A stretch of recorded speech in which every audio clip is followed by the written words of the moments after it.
Bonjour ou rebonjour, merci d'être ponctuel. Et je vais pouvoir vous inviter à poursuivre notre voyage cet après-midi en commençant par de l'initiation à l'évolution. Comment être en chemin. Je vais donc accompagner la venue de Claire-Marie Abarca, psychologue, thérapeute, praticienne en TCC. Christophe Hague, professeur, chercheur, conférencier, essayiste en management, droit et RH. Jean-François Noël, psychanalyste, psychologue et prêtre. Et Eudes Sénéria, psychologue, psychothérapeute, réalisateur. Je vous en prie, bienvenue à tous. Il est d'usage que je puisse vous donner quelques notions des personnes que vous avez accueillies ici. Et je vais commencer par Claire-Marie Abarca. Vous êtes psychologue, clinicienne en libéral à Gournay-Marne, cofondatrice, merci infiniment, cofondatrice du Centre de soins pluridisciplinaires Esprit Santé et membre de l'assistance en l'occurrence. Vous êtes persuadé que le bien-être et la santé physique et mentale sont des liens avec le corps et l'esprit. Vous œuvrez pour une prise en charge adaptée et pluridisciplinaire de chaque patient. Vous avez une vision humaniste et intégrative du soin et refusez d'entrer dans un dogme. Ainsi, vous avez été formé à la psychanalyse à Paris 7, aux thérapies comportementales et cognitives, à l'AFTCC et vous êtes en cours de formation à l'EMDR. Jusque-là, j'ai tout. Afin que le soin psychique soit accessible au plus grand nombre, dites-vous, vous animez des ateliers et des stages sur des thèmes essentiels au mieux-être de chacun. Nous aurons l'occasion d'y revenir. Eudes Sénéria. Vous êtes psychologue clinicien et psychothérapeute, inscrit dans le courant humaniste existentiel, ancien de Sciences Po Paris, diplômé en sociologie et en psychologie clinique, Paris 8. Vous exercez comme psychothérapeute à Paris. Sur le plan théorique, vous vous revendiquez d'une mouvance de psychologues humanistes et existentiels tels que Rollo May, Viktor Frankl, Carl Rogers Frankl et Erwin Yalom, ça va pour l'accent? Vous faites partie des membres fondateurs de l'Association française de psychologie existentielle, AFPE, dont vous êtes actuellement le vice-président. Vous collaborez régulièrement avec l'équipe du laboratoire de psychologie du CRTB au CNAM, ainsi que l'Université de Paris 8. Vous avez publié plusieurs ouvrages, notamment sur la question de la dépendance psycho-affective et sur le rapport à l'alimentation. Vous êtes à l'origine du concept de harcèlement fusionnel. Vos travaux sur le plan télévisuel ont été remarquablement reconnus en 1998 par le premier prix du reportage au festival Téléfilmed, et en 1998 par le premier prix de reportage santé au 15e Festival international Images et Sciences.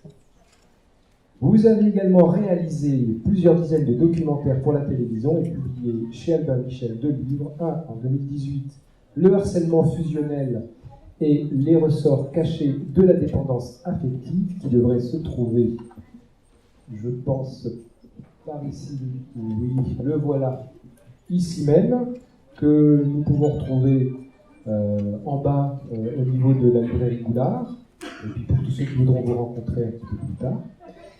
Vous avez aussi publié cette année Les pensées qui font maigrir. Allez-vous nous faire perdre du poids par la parole? Merci Eudes Sénéria. Christophe Hague. Alors, vous êtes professeur HDR à Lyon Business School, chercheur en psychologie sociale. Vous dites que vos thèmes de recherche fétiches sont les émotions, l'intelligence émotionnelle, l'intuition, La voie est que vous essayez de décrypter en écrivant sur ces sujets des livres grand public, des articles de recherche, et vous vous baladez en délivrant des conférences un peu partout sur cette petite boule bleue. Bien, profitons-en, elle est bleue encore. Avec toujours en tête le même objectif, rendre les découvertes scientifiques accessibles au plus grand nombre et lutter pour une écologie plus humaniste. Parce qu'il ne faut pas travailler triste, je suis bien d'accord avec vous, et je pense qu'on est assez nombreux là-dessus, c'est-à-dire qu'il ne faut pas travailler triste. Vous scrutez de près des populations atypiques, et elles le sont, comme des astronautes, des négociateurs du RAID, des réalisateurs de cinéma, attention, des survivants d'expéditions en haute altitude qui ont mal tourné, des avocats pénalistes, des dirigeants, etc. La liste est ouverte. Vous vous aventurez sur des terrains souvent fantasmés ou du moins fermés au public, car vous croyez en la tératologie. Mieux, autrement dit, le principe selon lequel c'est en étudiant l'anormal qu'on comprend mieux la normalité. Vous ne pouviez pas mieux tomber aujourd'hui. L'extraordinaire, l'ordinaire, la nuit, le jour, le monstre, le genre humain. Quand au final vous avez un petit peu de temps, ça semble difficile mais vous êtes là, vous faites aussi des petites chroniques pour le magazine de la santé sur France 5, la Harvard Business Review en France, ou encore The Conversation, je ne sais pas si l'accent est juste, mais comme pour chacun d'entre vous, j'invite aussi je vous invite tous à aller voir sur les sites respectifs de nos conférenciers tout ce qu'ils font, tout ce qu'ils publient. C'est remarquablement intéressant et nourrissant. Et autant profiter de la technologie qui met à disposition autant de belles choses. Enfin, Jean-François Noël, vous êtes prêtre à Istres, du diocèse d'Aix-en-Provence, membre de la fraternité des moines apostoliques diocésains et psychanalyste. Vous avez notamment publié Le Point aveugle, aux éditions Cerf, Le désir inconscient de Dieu, L'écharde dans la chair et Travailler à être soi. Une fois par semaine, vous recevez vos patients dans vos cabinets de psychanalyse. Pour vous, la thérapie est un moyen de retrouvailles avec soi-même et un chemin de conversion. Pour reprendre une des synthèses qui vous est consacrée avec justesse et qui met en exergue ce qui nous réunit ici, à la question « Comment être en chemin ?» vous voyez arriver, il est dit dans le récit de la Genèse que Dieu lance à Adam « Où est-il ? Où es-tu » C'est précisément cette question que l'homme se pose à lui-même depuis la nuit des temps et qui le confronte à ses propres limites. Avant de me lancer un peu plus avant dans ce qui va nous intéresser, je voudrais revenir d'une part sur le livre de Christophe Hague, La contagion émotionnelle. On en a encore, d'après ce qu'on m'a dit tout à l'heure, mais ça part vite, comme pour les autres livres. Et Jean-François Noël, il y a Travailler à être soi, qui est disponible toujours aux librairies Goulard en bas, au rez-de-chaussée, et L'écharde dans la chair. Voilà. Et il reste le vôtre, Madame Abarca, en prochaine publication. Entendu. Donc, nous voici réunis, et puis je vais poursuivre mon propos sur ce qui nous a amené, puisqu'on dit que le travail sur soi, ainsi de la rencontre avec les multiples visages que l'on peut avoir, de cette finitude, finalement, peut nous amener à un questionnement un peu plus profond. Comment être en chemin ? Alors, j'aimerais, Madame Abarca, commencer par vous. Vous dites, dans un parcours thérapeutique, que l'initiation naît du désir. Le désir que quelque chose, finalement, change, de ne plus vivre les mêmes émotions, d'avoir notre rapport peut-être à soi, notre rencontre. Ce désir peut mener, finalement, à la rencontre de l'autre, et pourquoi pas d'un thérapeute.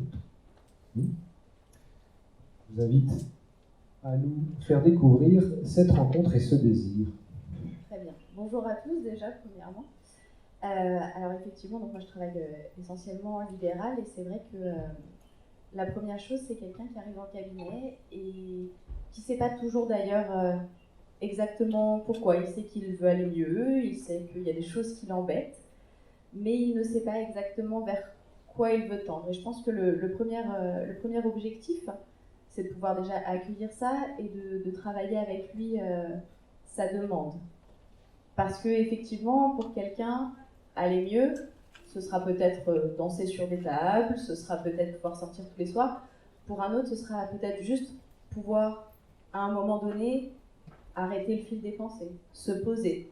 Et ça, je pense que c'est vraiment notre rôle en tant que thérapeute, le premier, d'accueillir et d'aider l'initiation de cette demande, et aussi de pouvoir voir avec quels outils nous allons pouvoir l'aider. Je pense qu'on l'a entendu, je pratique avec plusieurs outils, j'ai une démarche intégrative, mais j'ai pas toutes les pratiques, il y en a bien d'autres.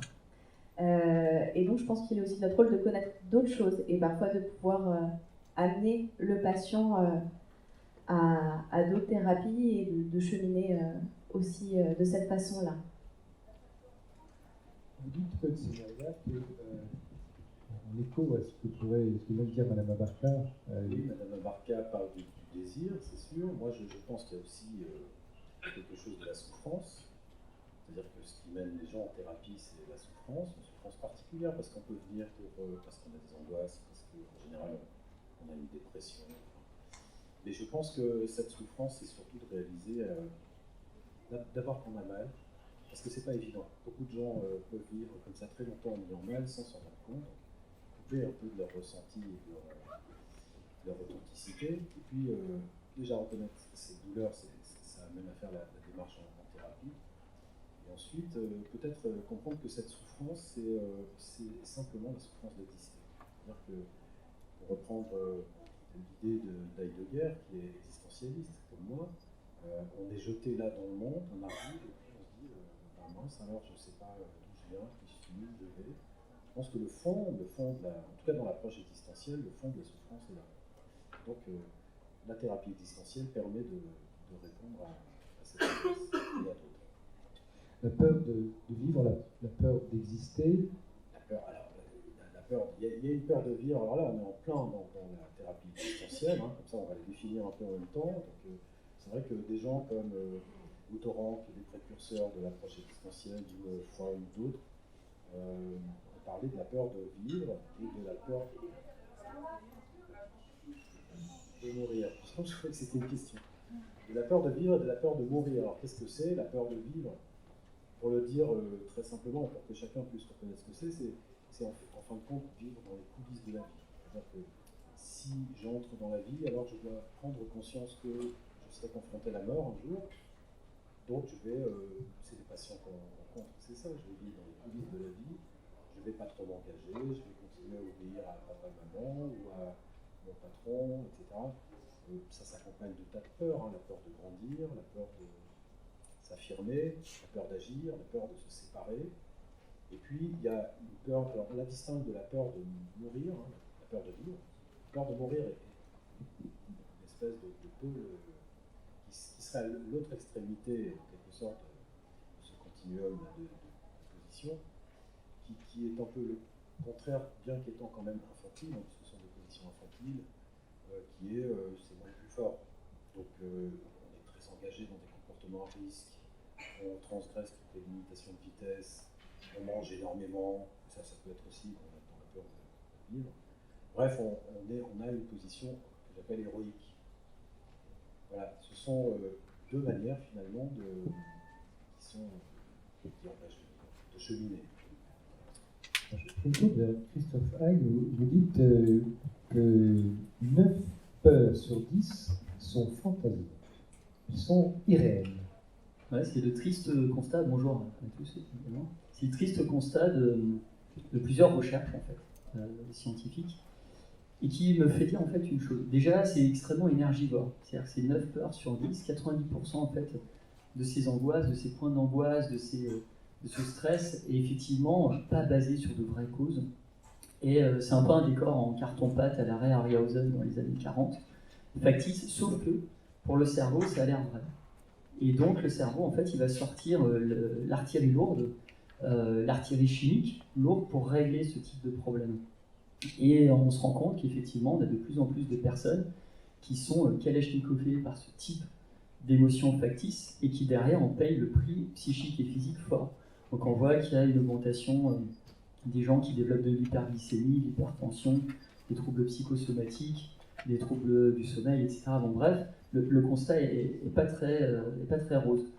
Donc moi, dans ma démarche et avec mes équipes, ce qu'on essaye de faire, c'est essayer de comprendre comment est-ce qu'on peut décroter en fait ces peurs-là qui viennent vraiment perturber votre quotidien, qui viennent encrasser en fait votre façon de vivre et votre façon de vous voir vivre. On va peut-être y revenir plus tard, mais bref.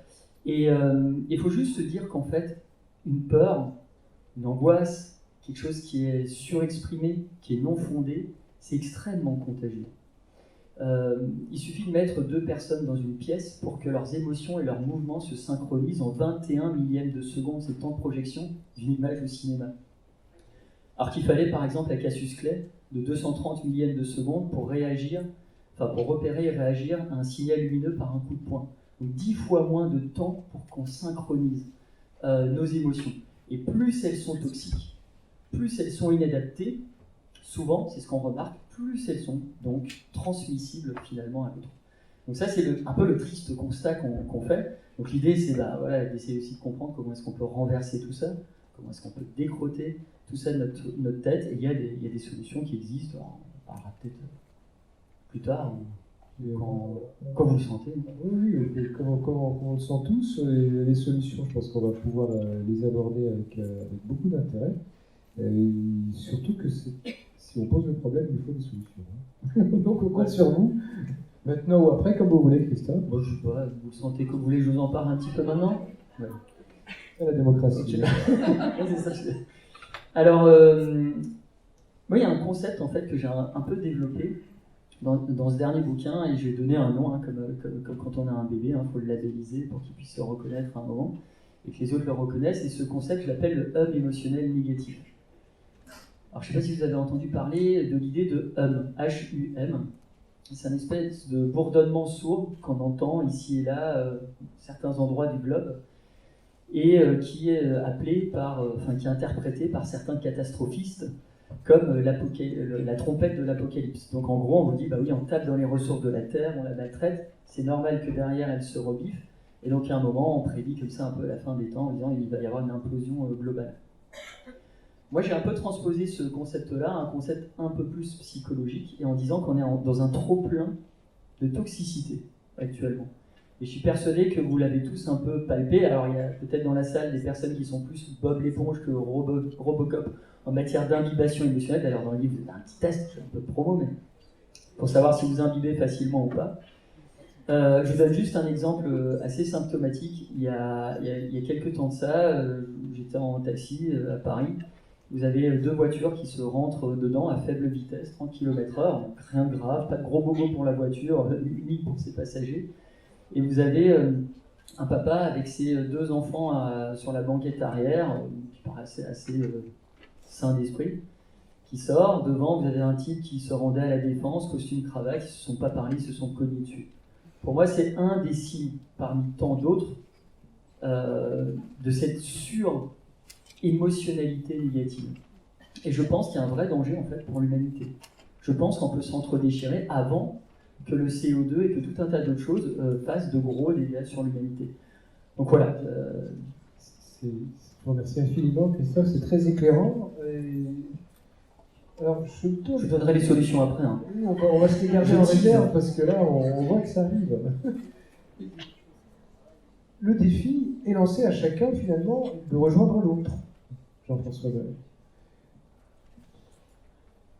Dans le connais-toi toi-même qu'on entend et qu'on ressasse à l'envie, en fait, la véritable traduction, c'est thérapeutienne. C'est-à-dire, en fait, c'est pas une question de connaissance, même si effectivement, on a l'impression qu'il nous manque quelque chose, il y a quelque chose qu'on a loupé, qu'on ne sait pas. C'est ce qu'après, on va projeter sur le psy, mais au fond, ce que recommandaient les anciens, bien avant le christianisme d'ailleurs, c'était de devenir le thérapeute de soi-même. En fait, il y a un moment donné, une scène d'angoisse un peu plus tenace, moi je vous parle plutôt d'angoisse, à priver le patient d'un certain savoir-faire avec soi-même. Et qu'il va falloir ce que l'enfant et le bébé, naturellement, opèrent, puisque le travail essentiel de l'enfance et du bébé, c'est de profiter de l'angoisse, de l'énergie qu'il y a dans l'angoisse, puisque l'angoisse, en fait, recèle une immense énergie, et d'en tirer parti. C'est pour ça que les enfants, voilà, quand ils sont réussi enfin à monter sur la balançoire, j'en ai pas d'enfants, hein, mais enfin bref, mais enfin ils vous disent à l'infini, maman regarde, n'est-ce pas, regarde, et puis c'est pas une fois, c'est 1 million de fois, parce que il a réussi à tirer parti de sa peur, et de sa peur, il a inventé la montée sur la balançoire ou d'autres exploits propres à l'enfance, qui sont minuscules, mais très importants. Au fond, le patient qui vient, il ne peut plus monter sur la balançoire, parce qu'il a peur de la balançoire, alors je reviens à peur et angoisse, mais il y a une énergie coincée. Une énergie coincée qui fait qu'elle s'est retournée contre lui, elle s'est retournée en inhibition, dépression, manque d'estime de soi, enfin le catalogue des symptômes est varié. Donc le thérapeute va être celui qui va se positionner dans un dialogue pour que l'autre réapprenne à s'écouter. En fait, de même que de dire, quand j'écoute, la seule manière d'écouter, c'est de travailler aussi sur moi. Donc, la manière dont je me mets au travail induit le travail de l'autre et permet de retirer, d'aider à tirer parti, de revenir au chemin, aux obstacles traumatiques pour qu'on la traverse à deux, non plus tout seul. Et ça, c'est ce que moi j'appelle les retrouvailles avec soi-même ou le travail avec soi-même qui peut-être peut passer par un thérapeute ou d'ailleurs il y a des gens aussi qui font des thérapies par eux-mêmes, j'allais dire avec des autres, mais pas forcément un thérapeute. Il faut de l'altérité hein, quand même, parce qu'on ne peut pas accéder à soi que par soi, il faut toujours de l'autre, mais ça peut être des autres variés. Et c'est pas trop long, ça. Et en fait, je vais induire leur donner le goût et le plaisir de reprendre un colloque intérieur. Pas le colloque qu'on fait là, mais le colloque intérieur. Que j'appelle le colloque de soi à soi, même si l'expression n'est pas assez exacte. Et je termine. Et ce colloque de soi à soi, j'ai mesuré, depuis 20 ans que je pratique la psychanalyse, j'ai mesuré à quel point l'interséance ou la sortie de séance ou l'entrée de séance est aussi important que la séance elle-même et qu'au fond, les gens ont commencé à travailler dans la voiture, surtout quand on les habite moins, et que la voiture soit un très bon lieu, à moins qu'on écoute les chansons, ce qui n'est pas forcément un lieu de colloque, mais enfin bon. Mais en tout cas, beaucoup de gens qui au fond, dans leur voiture ou dans leur huis clos, se remettent à travailler, se remettent à s'écouter, se remettent à excités par les séances, c'est-à-dire cette écoute entêtée, prudente, voilà, que le thérapeute a entendu, j'ai entendu. Et afin que la personne qui ressort redevienne thérapeute de soi. Sous 3 règles. Et si je peux me permettre, je trouve que Freud n'a pas été assez loin dans l'idée de neutralité bienveillante qu'on entend et qu'on a lu. Je donne 3 règles, non seulement pour que le thérapeute soit vraiment thérapeute, après peu importe l'outil qu'il emploie, mais surtout pour qu'on développe un thérapeute intérieur. Ces trois qualificatifs que je propose sont attentif, bienveillant et chaste. Alors, je fais une petite parenthèse. Comme les affaires de l'Église, vous les connaissez, elles ne sont pas toujours brillantes, même loin de là. Et donc, j'ai été, depuis longtemps, convié à la lutte contre la pédophilie, et donc je reçois des victimes, mais je reçois aussi des pervers. Donc, je suis intégré à ces cellules d'accueil et d'écoute de ce drame qui a scandalisé tout le monde, moi le premier, mais pas seulement dans l'Église, mais aussi ailleurs. Donc, effectivement, j'ai pas mal travaillé sur l'impossibilité qu'a le pervers sur d'être attentif, bienveillant et chaste. Évidemment, c'est l'inverse, c'est la médaille à l'envers. Je reviens sur attentif, bienveillant et chaste, parce que ces 3 termes vont redéfinir l'interlocuteur intérieur inauguré par le thérapeute et qu'on va pouvoir reprendre sans le thérapeute pour devenir son propre thérapeute. attentif, ça veut dire que...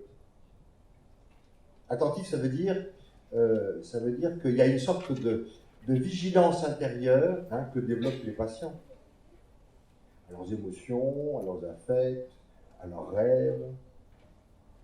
C'est une double attention. Attention au monde et attention à soi-même. La deuxième, c'est la bienveillance. La bienveillance, c'est lié à l'espérance. C'est-à-dire que quand je te regarde et que je t'écoute, je me sens capable de ça, la bienveillance. La première était plutôt du côté de la vertu, de la présence. La deuxième, c'est l'espérance. Et la troisième, c'est la chasteté. Je le prends au sens large du terme. C'est pas simplement la chasteté, c'est pas l'abstinence. Les gens confondent chasteté et abstinence. La chasteté, il y a la chasteté des affects. Vous parlez de porosité tout à l'heure. En fait, beaucoup de gens, de fait, ont été intrusés parce que leur frontière avec l'angoisse parentale n'était pas suffisante. Donc, il faut que le thérapeute redéfinisse l'autorisation de l'autre d'être autre et respecté en tant que tel. C'est ça la chasteté. Et j'allais dire, chasteté au sens large du terme, et c'est ça qui est le plus difficile à mettre en place, c'est de protéger le thérapeute de ses angoisses, parce qu'en fait, la véritable intrusion n'est pas uniquement sexuelle, ou alors au sens large du terme, mais c'est l'angoisse. On s'itinéraire finalement de l'un à l'autre, et quand vous dites qu'on commence dans sa voiture, on voit ce que ça donne en écoutant Christophe, et on sera probablement d'accord pour dire que c'est un bon lieu, pas forcément pour tous, mais de votre côté, avant de donner la parole à Claire Abarca, un écho peut-être sur ce qui vient d'être dit. Non mais le contexte, la voiture, notre deuxième point, la bienveillance, je pense qu'on a tous à y gagner, à accorder le bénéfice du doute à l'autre. On a tous été énervés par des personnes qui nous passaient devant avec queue de poisson, alors qui prenaient pas le temps de patienter, qui au dernier embranchement là, s'inséraient dans la file. Il m'est arrivé un jour une chose comme ça. J'étais, je pense, avant un conducteur un peu colérique, un peu énervé. Et j'ai vu à 2-3 voitures de moi, en fait, quelqu'un qui, comme ça, avait fait cette manœuvre un peu non polie. La personne devant qui le bloquait, donc les 2 voitures étaient bloquées, ça a créé un bouchon. Les 2 sont sortis, et le monsieur, en fait, qui semblait donc être impoli, qui semblait être dans cette posture un peu de défiance, est sorti. Et sur sa mine, on voyait qu'il était totalement désolé. Et il a expliqué à l'autre chauffeur, il dit, écoutez, là, j'ai ma femme qui a fait un accident grave, j'ai attendu à l'hôpital, c'est une question de vie ou de mort.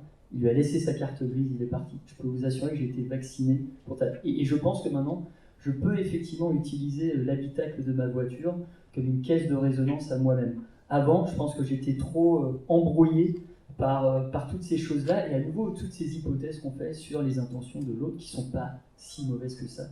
Mais parce qu'on les fait, on contribue à ce fameux hub émotionnel négatif dont je parlais avant. Non, merci. Madame Abarca, sur ce qui vient d'être dit. J'imagine qu'à Paris, vous n'avez pas de voiture. Je suis dans la petite ville de Gournay-sur Marne, 7500 habitants. Il y a beaucoup d'arbres. Non, si, il y a des voitures, mais justement, c'est un petit peu le propos aussi de l'itinéraire et du cheminement, c'est que chacun peut utiliser le moyen de transport qui lui convient et qui lui correspond.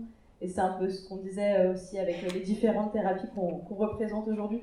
On peut choisir d'être en voiture, on peut choisir de prendre son vélo, on peut choisir de marcher, on peut choisir d'utiliser une trottinette, et c'est pas pour autant qu'il y a un meilleur chemin qu'un autre, en fait. Et chacun va pouvoir, à sa mesure, se rendre peut-être là où il doit aller, se perdre, et enfin pouvoir trouver un endroit où il se sent peut-être bien pour un temps, et à nouveau cheminer ou pas.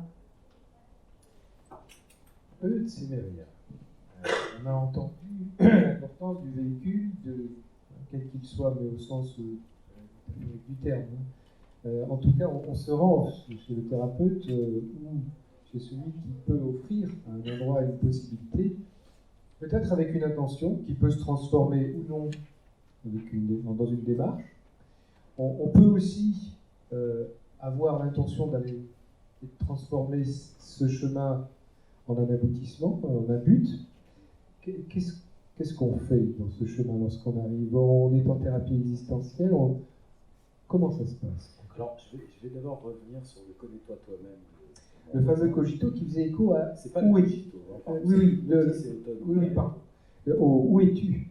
Où es-tu? Oui. Alors, en fait, il faut savoir que connais-toi toi-même, c'est une phrase qui est inscrite au fronton Tu connaîtras de Delphes, le du mystère de d'Apollon à l'univers. Delphes, voilà, et qui a été popularisé par Socrate dans une œuvre de Platon, et qui signifie en effet trouver ses limites. C'est-à-dire que nous sommes nous, des animaux, des dieux. Et les limites, c'est précisément là-dessus que fonctionne la thérapie existentielle, c'est-à-dire que une fois jeté dans le monde comme ça, on est confronté à 4 limites, en tout cas les 4 principales, que sont la mort, qui nous limite dans la durée. Un jour, on finira. L'isolement ontologique, c'est-à-dire la solitude radicale de chaque conscience. On arrive dans ce monde tout seul et on repart tout seul. C'est difficile à admettre. La troisième, c'est le sens. C'est-à-dire quel sens donner à sa vie, quel est le sens de ma vie, qu'est-ce qu'on doit faire, j'en sais rien, c'est marqué nulle part. C'est pas écrit dans le ciel en lettres d'or, peut-être. Et puis la quatrième, c'est la liberté, c'est-à-dire la responsabilité. À chaque fois que je fais un choix, je renonce à quelque chose. Donc c'est de cette manière que ça me limite. Même que le sens, l'absence de sens me limite dans la compréhension que je peux avoir de ce que je fais ici. Alors qu'est-ce qu'on fait face à ça? Je repasse l'histoire de la voiture. J'ai un patient, moi, je pense qu'il ne faut pas regarder simplement ce moment-là où la colère surgit. Pourquoi elle surgit? Il y a des raisons. Ça peut être culturel, ça peut être tout ce qu'on veut, mais il y a des raisons. Et ces raisons, elles trouvent leur source dans la manière dont on fait face à ces limites. Si on n'accepte pas ces limites, et la plupart d'entre nous ont beaucoup de mal à accepter ces limites, donc on les dénie, on se croit immortel. Enfin, il y a des solutions. Pour la question du sens, on peut avoir des croyances, le destin, ce qu'on veut. Pour la question du choix, il n'y a qu'à obéir à quelqu'un, un patron, sa femme, son père, sa mère. Et à partir de là se crée un mode d'être. Un certain mode d'être qui fait que voilà, l'émotion va venir ou pas. L'émotion, c'est l'expression du corps. C'est en général que le corps n'est pas considéré, il est rejeté, ça arrive très souvent. Donc, là, je parlais d'un patient qui justement a beaucoup d'altercations en moto ou en voiture, mais pas parce que c'est foncièrement quelqu'un de méchant, c'est quelqu'un qui essaye de dénier ces fameuses limites, il a très peur de la mort, c'est quelque chose qui l'évacue beaucoup, par la vitesse. Alors, il y a 1000 manières de réagir, hein, mais la vitesse, il marche vite, il mange vite, il dort vite, il faut qu'il aille vite. Aller vite pour lui, c'est comme échapper quelque part à ses questionnements, il travaille vite. Et si quelqu'un bloque cette vitesse, c'est en mode défensif, ça fait partie de son armure défensive, si quelqu'un bloque ça, il est en vulnérabilité. Et c'est là que l'émotion surgit. Alors, vous parlez à un certain moment du poids des enjeux existentiels. Hein. C'est ça. Oui. Les enjeux existentiels que j'ai cités. Exact. La mort, la solitude, le sens. Dans le refus de vivre, finalement, et qui vont donner lieu à une écoute particulière, à une démarche particulière. C'est-à-dire des mécanismes de défense qui se retournent contre nous, parce qu'effectivement, la peur de vivre et la peur de mourir, qui sont donc deux positions très infantiles, sont des refus d'être véritablement dans l'existence, de s'accepter. Donc, effectivement, les positions qu'on va prendre permettent de dénier ça. Aller vite, être collé à son papa, à sa maman, à son conjoint. Il y a 1000 manières d'être un bourreau de travail. Il y a 1000 manières, la sexualité aussi, 1000 manières de dénier ça. Et donc la thérapie, j'en termine, la thérapie existentielle travaille sur cette profondeur-là, du rapport à la mort, par rien, sur des outils qui sont finalement très simples. Ce patient dont je parlais, et qui est dans la vitesse, comme il est d'ailleurs dans beaucoup d'autres choses, il suffit qu'il ralentisse. Ça a l'air très simple. Marcher plus lentement, alors pas marcher lentement, mais marcher plus lentement, c'est un acte existentiel fort. Parce que, ou être à la caisse d'un supermarché en s'interdisant de sortir son téléphone, en s'interdisant de piétiner, de dire vas-y, ferme, vas-y, mets tes trucs dans ton sac et dégage. Simplement accepter ce moment d'ennui et de vide, c'est déjà, qui dure que 5 minutes, c'est déjà un très, très grand effort thérapeutique. L'idée, c'est d'être présent à soi. Exactement. Je rebondissais en fait sur ce que disait Christophe Hague sur la contagion émotionnelle et cette durée dans le temps très limité, très, très subtil, et qui semble en tout cas, on voit des réactions à tout moment. On nous invite toujours à être présent à nous-mêmes, et pourtant on s'autorise à ne pas l'être, donc à la limite. Alors c'est très curieux parce que moi j'ai jamais très bien compris ce que ça voulait dire, être présent à soi-même, puisque le présent est très fuyant. Le temps que je pense à être présent dans le fait que je suis en train de faire la vaisselle, c'est déjà parti, c'est déjà le passé, donc je suis présent dans quoi? Bon, c'est pas rien d'être présent dans la vaisselle, dans éplucher les patates. Et surtout, on n'est pas présent non plus. Vous savez, exister, c'est être projeté en avant. Donc on n'est pas présent non plus dans son futur. Et il disait ça, etc. Bon, moi je suis très sage. On ne se projette pas, on est éclairé qu'à ses pieds et on ne voit rien. Donc, pour être présent dans l'instant qu'on vit, il faut une perspective. S'il n'y a pas de perspective, pas d'avenir, vous savez, anticiper, prévoir, c'est, paraît-il, ce qui caractérise l'intelligence humaine. Les animaux, ils n'anticipent pas trop, les êtres humains anticipent, ce serait un peu leur noblesse. Et quand on voit les patients comme ça en séance, on s'aperçoit qu'il y a très peu de gens qui anticipent. Et encore ceux qui anticipent. Ils voient quoi? Ils voient ce qu'ils vont faire aujourd'hui, peut-être demain, un peu plus vaguement la semaine, et quelques grandes dates dans l'année. Et quand vous demandez aux gens, vous serez où dans 3 ans, dans 5 ans? Qu'est-ce que vous aurez fait de vous-même? C'est le vide abyssal. À partir du moment où il n'y a pas ce paysage-là, cet horizon, cette perspective, c'est pas possible de vivre dans l'instant présent. D'où la préoccupation de tant de gens pour savoir comment on fait. Christophe Hague, Jean-François Noël, un écho à ce qui vient d'être dit par Tsemaria?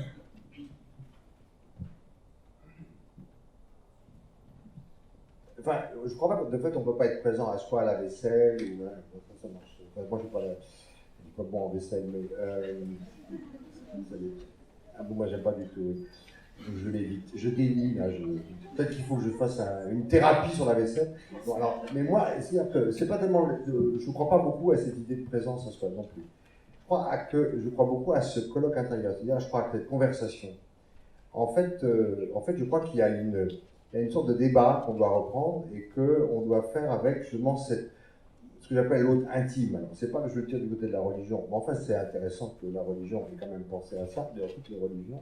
Au fond, on est habité plus, voilà, on est habité. Et le problème, c'est qu'à un moment, on est mal habité. Et de fait, ça, c'est le jeu d'interaction des autres, des parents, des proches, etc., qui ont pu effectivement abîmer la frontière ou le respect, parce qu'au fond, c'est ça, le soi a besoin de reprendre à lui-même le droit d'être pour ce qu'il est, et que donc ça ne se fait que dans une conversation. Une conversation qui est à la fois, c'est ce qui se passe dans les rêves, c'est ce qui se passe dans le rêve éveillé, lorsqu'on se laisse aller à arriver un peu au seuil de soi-même.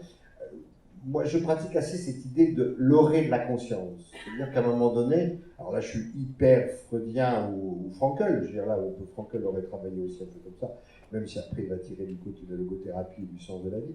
Mais de revenir à cet endroit un peu frontière, un peu clair-obscur, où effectivement on va réentendre les images, on va réentendre les représentations, on va nommer, comme vous l'avez dit à l'instant, en fait en nommant, on va redevenir un homme de langage par rapport à ce qu'on éprouve, pour que ce dialogue, alors ça c'est le premier point, alors parfois ça ne suffit pas la thérapie, il faut aller au cinéma, ou au théâtre.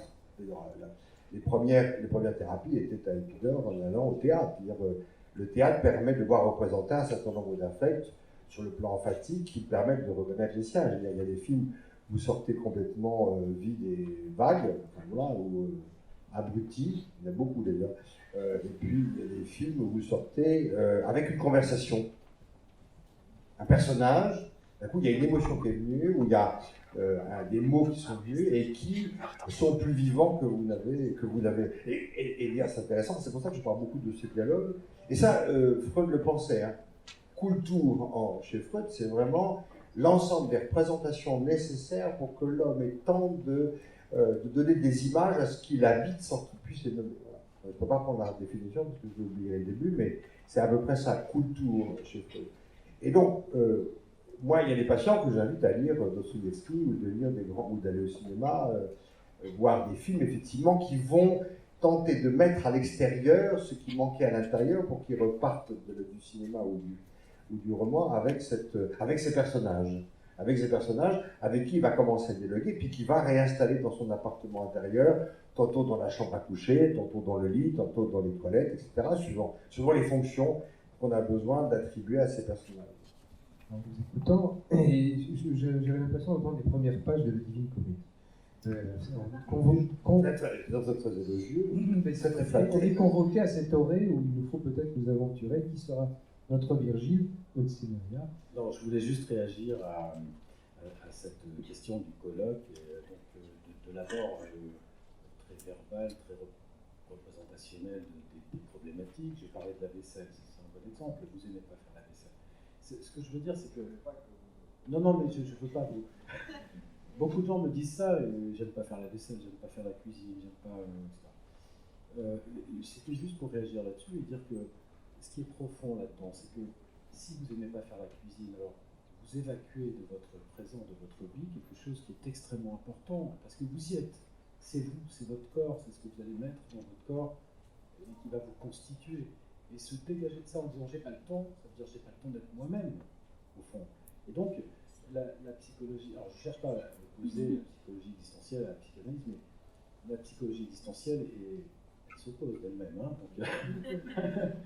Mais la psychologie existentielle, elle n'est pas dans, elle est phénoménologique, c'est-à-dire qu'est-ce qui apparaît à notre conscience, bien avant de parler de conscience, qu'est-ce qui apparaît là à ma conscience, qu'est-ce que je fais. Ce qui est important, c'est l'acte, l'action. Donc, c'est bien de comprendre en thérapie les enjeux, les aléas, les traumatismes, comment tout ça s'est enchaîné, mais il faut faire quelque chose, c'est ça exister. Donc peut-être que ça va nous amener du coup à la question du chemin et du changement. Dans l'initiation, vous dites peut-être Jean-François. Oui, parce que moi je conteste l'idée qu'il faut savoir quelque chose. Quand je dis savoir-faire, sinon on va revenir à l'idée qu'il me manque un savoir grâce auquel, alors je caricature, je ne vais pas me mettre à la cuisine pour autant, enfin je vais en parler à ma femme ce soir, mais n'hésite pas d'ailleurs, mais... C'est pas un savoir-faire énorme. Mais, non, j'imagine.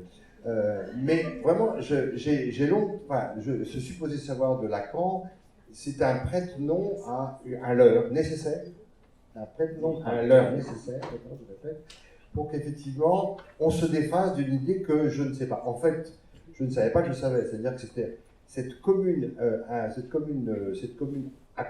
accompagnement avec le thérapeute va permettre de se défaire d'un savoir, parce que sinon on ne va pas arriver à l'inconscient.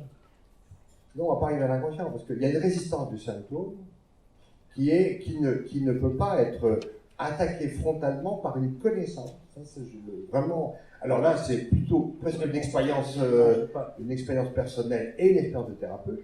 C'est qu'il y a vraiment des symptômes. J'ai écrit un bouquin qui s'appelle L'écharpe dans la chair. Je crois beaucoup plus à la conversion d'une blessure. Il y a des blessures qui sont convertibles et qui vont pas rester blessées, bancales et boiteux toute sa vie. Mais je crois à cette conversion parce que cette conversion, ça c'est une action qu'on peut opérer sur un symptôme. Mais on ne peut pas diminuer un symptôme. Je ne dis pas ce que vous dites, il faudrait que ce soit plus long, etc. Mais on ne peut pas opérer, on ne peut pas attaquer frontalement un symptôme par une sagesse aussi simple soit-elle. Il y a une résistance inconsciente qui fait que cette résistance, on voit bien quand même dans les différentes addictions qui parcourent quand même notre monde actuellement et nos jeunes, on voit bien que ça ne suffit pas de leur dire c'est pas bien, ça ne suffit pas, ou ça ne va pas être bon. Il va falloir qu'on utilise cette énergie cachée dans ce symptôme qui est une mauvaise réponse qui n'invalide pas la vraie question. Et la thérapie va consister à remonter le chemin de la vraie question qui s'est tourné avec une mauvaise réponse. C'est comme ça que je procède. Très rapidement, pour pas utiliser la... Alors, il ne s'agit pas de sagesse, il ne s'agit même pas de connaissance. Il s'agit d'un point de vue phénoménologique, non pas d'expliquer, mais de comprendre. Voilà. En tout cas, le sous-titre du livre de Jean-François Noël, L'écharpe dans la chair, c'est Éloge de la sainteté ordinaire. Alors, on pourra continuer peut-être tout à l'heure sur le chemin et la solitude, mais Côté droit, Christophe, quand vous entendez tout cela, oui, la contagion émotionnelle, comment peut-on finalement agir sur tout ce qui nous est toxique? C'est vrai qu'on aurait pu peut-être passer tous le test avant d'entrer ici. Et avant de répondre à votre question, je pourrais réagir sur plein de choses qui ont été dites. Mais d'une part, sur l'ordonnance de la lecture du cinéma, d'un point de vue neuroscientifique, on a montré que par exemple, lire Le Caméléon de Tchekhov permet de booster son empathie et sa compréhension des autres, et donc de soi. Donc, bref, il y a plein de travaux autour de ça qui montrent que il y a des voies alternatives pour mieux se comprendre. Voilà, ça, c'est le premier point. Il y a un autre point, c'était sur l'émotion. Moi, je voudrais juste, peut-être que les personnes réfléchissent à ça, je ne vous demande pas d'être d'accord avec moi, mais moi je soutiens plutôt l'idée qu'on n'est pas l'émotion qu'on ressent. Et je trouve que quand on comprend ça, quand on a eu un gros épisode colérique, une grosse frayeur, quelque chose qui nous a à un moment créé une barrière dans notre vie, il n'y a rien de figé, on n'est pas l'émotion qu'on ressent, l'émotion c'est une information. Et nous, on la traite comme une information. Et là, je voudrais rebondir sur le propos aussi d'Eudes. Quand à un moment, tu dis, il y a des gens, en gros, qui accélèrent ou qui décident à un moment de décélérer. Et donc ça, c'est déjà quelque chose d'assez fondamental. L'émotion, c'est ça. Alors là, je suis désolé, cette conférence pourrait être, une campagne de pub pour la sécurité routière, mais on parle beaucoup de bagnoles et de choses comme ça, d'accélération, décélération. Mais oui, mais l'émotion, c'est comme un panneau signalétique, en fait, qui est au bord de l'autoroute. Et imaginez ce panneau qui vous dit de décélérer avant un virage dangereux à 150 mètres. Vous avez des personnes qui, déjà, ne voient pas ce panneau. Et vous avez des personnes qui, même en le voyant, ne le traitent pas, ce panneau, et ne décélèrent pas. Donc ces personnes augmentent la probabilité de se taper la rambarde un peu plus loin, quoi. C'est exactement la même chose d'un point de vue psychique. Et avec nos équipes, ce qu'on remarque, c'est que les personnes qui sont notamment douées, et c'est pour ça que je glisse tout doucement vers votre question et vers une possible réponse, les personnes douées de ce qu'on appelle l'intelligence émotionnelle, alors il y a plein de manières de la définir, mais on essaye de la définir vraiment comme une forme d'intelligence, sont capables justement de ça, de capturer cette info, de savoir que cette info n'est qu'une info, et derrière d'adopter quelque chose, un comportement de régulation qui peut être prolongé de cette information-là. Je suis plutôt angoissé, ça va peut-être te servir pour brainstormer, pour générer des idées nouvelles. C'est pas la joie qui permet de générer des idées nouvelles. Quand on est notamment dans un petit collectif et sur ce qu'on appelle des brainstorming flash, ça peut permettre de se détacher avant de dire ok, là il faut que je quitte cette autoroute parce que le terminus c'est la panique. La panique elle tue, la peur elle informe. Bref, donc je voulais juste rebondir très rapidement là-dessus. Sur les solutions, parce qu'effectivement j'ai un peu donné le teaser et tout ça, je vais un petit peu en parler. Rapide, j'ai combien de temps parce que... Alors, on a toute l'après-midi. D'accord. Moins je vais essayer la suite, et donc, profitons-en. Je vais essayer d'être le plus bref possible pour que tu aies un maximum de temps. Je te le promets. Donc c'est une... Ouais. Ça n'a pas l'air de la rassurer. Voilà, ouais. Moi, j'aime bien parler aussi de thérapie tératologique. Je ne suis pas un thérapeute. Par contre, j'aime bien observer les gens en situation extrême, parce que je trouve ce sont des zones d'apprentissage qui sont quand même assez significatives, assez nutritives pour le cerveau. Et c'est pour ça que je vais voir des astronautes, je ne sais pas si vous vous souvenez de cette histoire, Cordillère des Andes se crash, une équipe de rugby dans les années 70 et finissent par se manger. Je travaille avec un des survivants qui a sauvé en fait le groupe, qui a traversé la moitié de la Cordillère des Andes, etc. Et donc j'essaie d'apprendre des choses sur la gestion des émotions, sur son rapport aux émotions qu'on peut transposer dans le quotidien. C'est pour ça que je pense qu'effectivement, on a bien plus à apprendre sur nous en discutant avec Frankenstein qu'en discutant avec quelqu'un totalement psychiquement équilibré. Bref, ça c'est... On parlait une autre fois. Et de tout ça découlent 2-3 choses.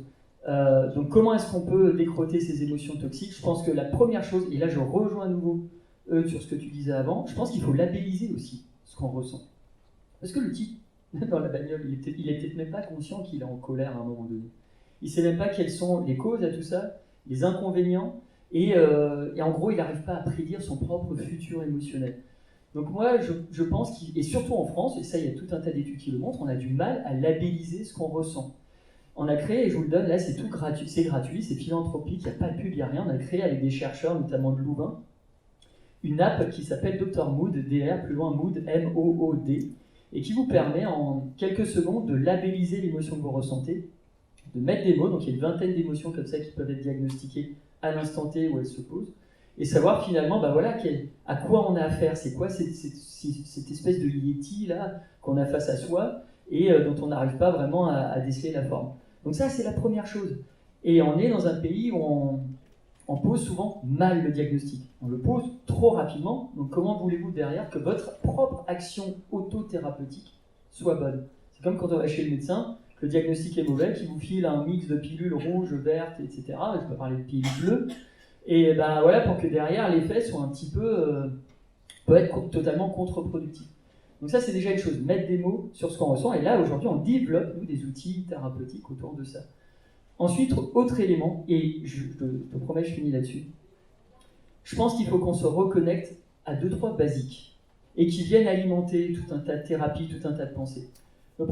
La première chose, je pense, on est trop déconnecté de la nature.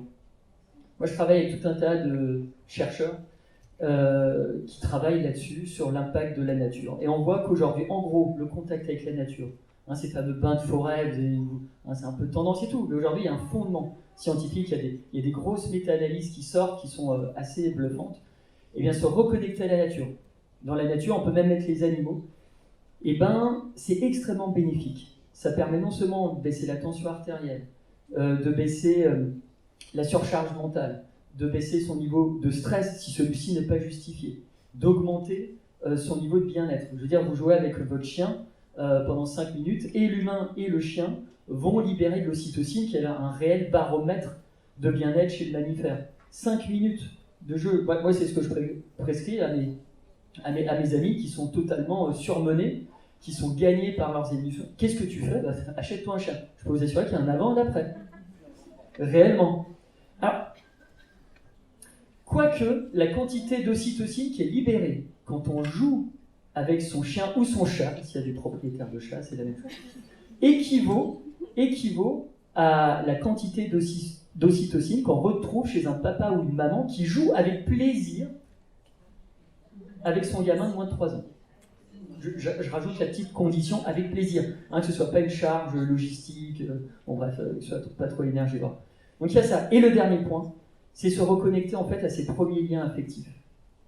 Et moi j'en veux beaucoup aujourd'hui aux grands-parents. Aux grands-parents qui ont la possibilité d'accéder en fait à leurs petits-enfants, mais qui ne le font pas parce qu'ils n'ont pas assez de temps de cerveau disponible à leur goût pour le faire, et parce qu'ils sont embarqués dans une espèce de modernité qui font qu'ils vont voyager, qui vont beaucoup investir dans leurs amis, etc. Mais l'investissement affectif va être très très faible avec leurs enfants. Et là, c'est une situation perdant-perdant. Le gamin ne va pas avoir dans son album de souvenirs photos, il y a des souvenirs avec le grand-parent qui seront des souvenirs qui lui permettront d'être résilient, de rebondir en cas de coup dur, etc. Et le grand-parent, quand il sera dans la dernière ligne droite et qui regardera dans le rétro et qu'il aura un besoin très fort, très très fort, de renouer du lien affectif, eh bien il y aura un retour sur des investissements affectifs. Il n'aura pas ça, ce qui va accélérer sa décrépitude, etc. etc. Donc ça, c'est aussi quelque chose sur lequel que j'évoque dans le bouquin à travers justement des personnes qui ont des situations de vie ou de mort, qui disent mais pourquoi j'ai attendu d'être dans la zone de la mort de l'Everest à 8000 mètres, d'être à moitié aveugle, d'avoir perdu tous mes doigts, pour à ce moment-là penser ah oui tiens ouais t'as un fils au fait. Ouais, c'est ce fils qui à un moment te fait bouger. Et dans l'émotion, si on prend la racine étymologique d'émotion, c'est la mise en mouvement qui te fait bouger et qui te sauve en fait. Donc là aussi, je pense il y a 2-3 choses comme ça, si on réinvestit là-dedans, dans ce type de connexion-là, on pourra peut-être renverser 2-3 choses. Après, j'aurai peut-être d'autres éléments à vous donner sur comment se désintoxiquer, mais je te passe la parole. Alors, utiliser l'émotionnel, en tout cas, comme une source, une possibilité pour bouger, se bouger, peut-être, en tout cas, se nourrir, si je comprends bien, et une source, finalement, un point de départ, une source intarissable qu'on peut cultiver, puisque le chien, l'enfant, peut-être d'autres plaisirs ou d'autres émotions peuvent être à même de nous faire nous dépasser. D'accord. Bon, on va continuer après avec vous, Sylvester. Claire. Je voulais juste revenir sur la question de présence à soi. En fait, depuis tout à l'heure, on parle beaucoup des pensées. Et les pensées, on en a énormément. Je crois que M. Seton ce matin nous citait 30 à 35 000 pensées par jour, dont la majeure partie ne nous sont pas utiles. Et finalement, la présence à soi, je crois que c'est aussi revenir au corps. Et quand on donnait l'exemple, on va revenir sur la vaisselle, c'est pas penser que je suis en train de faire la vaisselle, c'est peut-être juste sentir l'eau sur mes mains. Et ça prend 2 secondes. Sentir le contact de ce qui se passe à ce moment-là, maintenant. Et revenir au corps, c'est se détacher donc de son mental et parfois se détacher de l'émotion. L'émotion, c'est un signal. Le sentiment, c'est le temps que vous allez accorder à ce signal. Et donc, ce sont 2 choses extrêmement différentes. Et parfois, justement, donc, dans ce retour au corps, dans arrêter d'intellectualiser tout ce qui se passe, ça permet de revenir à un état neutre, un état qui va permettre de penser après, à nouveau, mais de façon beaucoup plus calme et beaucoup plus apaisée. C'était des choses un petit peu essentielles pour moi à reprendre avant qu'on puisse peut-être passer à l'évolution ou ces choses. Tu me posais une question juste avant, mais que j'ai oublié. C'est pas grave, c'est que... Non, mais parce que j'avais une réponse peut-être. Ah, mais donne-nous la réponse, je te donnerai la question. Je me souviens plus. Je sais plus ce qu'on... C'est pas grave, les questions sont faites pour être posées et les réponses pour être données. On va continuer dans l'idée de... Si on est en évolution émotionnelle, à quoi peut-il finalement nous servir ? Quand je vois ce qu'on est capable de produire les uns les autres, enfin vous surtout, travailler à être soi, hein, les pensées qui font maigrir, mais en lien quand même avec une découverte de l'intelligence particulière, le harcèlement fusionnel et la contagion émotionnelle. On est dans de l'émotion, on est dans corps-esprit.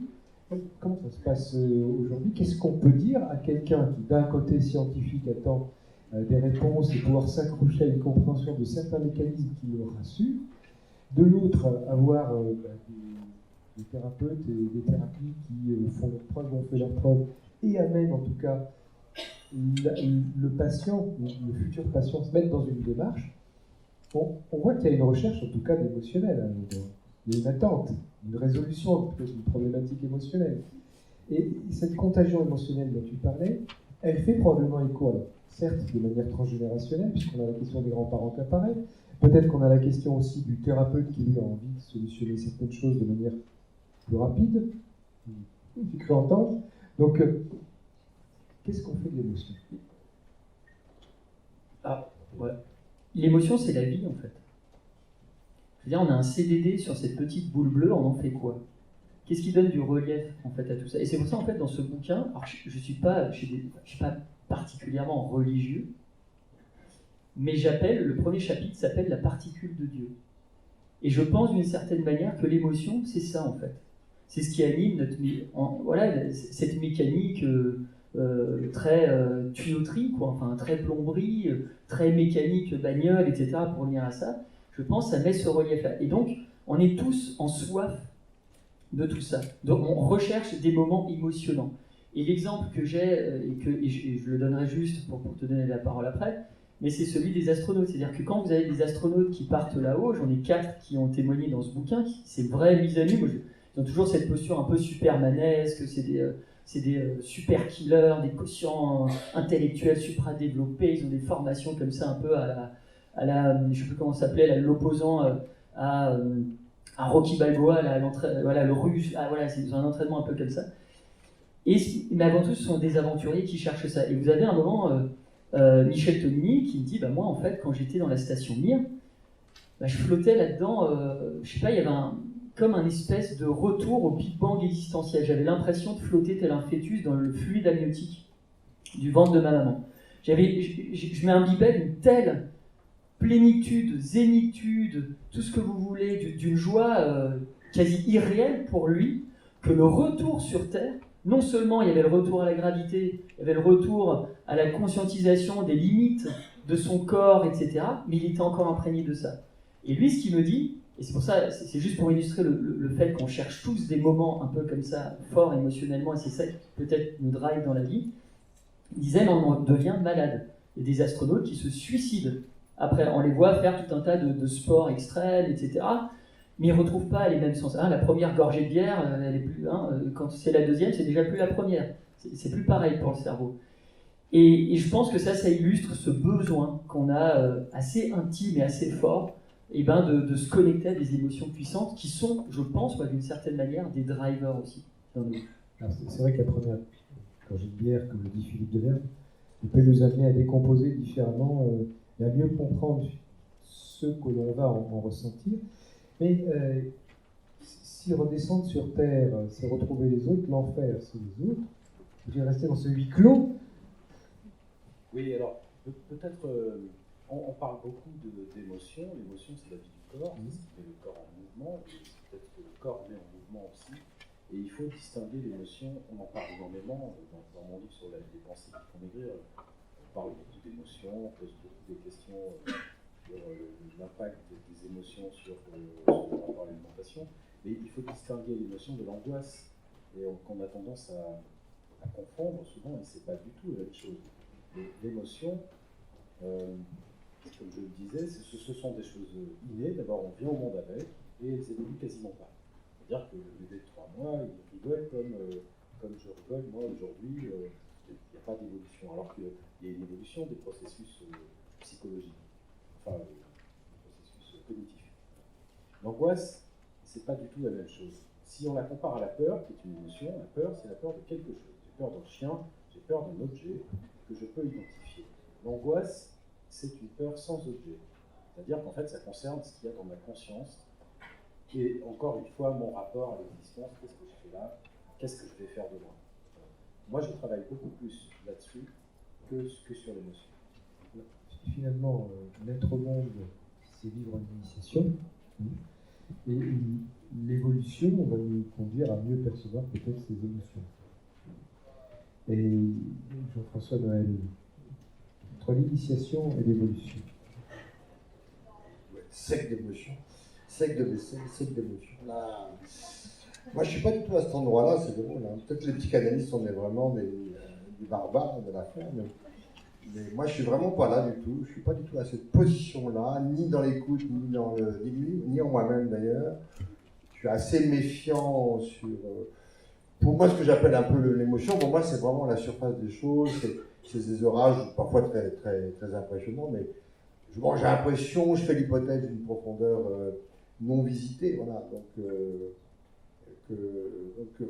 Alors c'est peut-être là, c'est vraiment différent entre position psychanalytique et position thérapeutique. Hein. Après, d'ailleurs, on reçoit les patients dont on a besoin, en fait. Hein, donc c'est peut-être pour ça que je suis psychanalyste. Parce que moi, j'ai besoin d'aller voir à l'endroit où ça marche pas.